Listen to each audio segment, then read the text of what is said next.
Koltuğun altına koyuyoruz.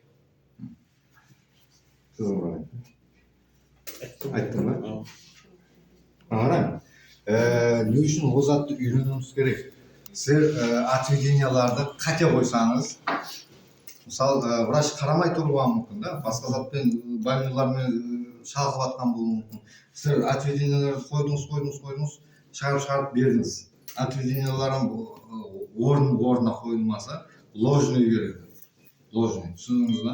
Ритмлар сәл өзгеріс болады. Ишемия жоқ жерде ишемияны шығарып жібереді, мысалы да.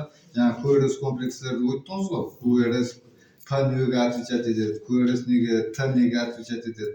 Солардың нелері изменения болады. Соның үшін четко қойылу керек. Аз мен сіздерге айтамын, ядлап қаласыз, сабақтың ақырында және зораймыз ол затты. Жақсы ма? Еркіні қойғаныңыз ғой, бір жауап қойғаныңыз.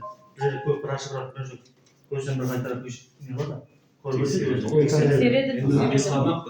Монитордан бір жоқ көреді. Монитордан қойған бұл шаламсы бір көреді. Одан кейін барып екіге шығады. Хорошо. Жаңағыдай случай болады.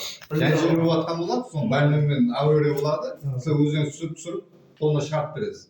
Одан кейін жаңағы ложный береді, одан кейін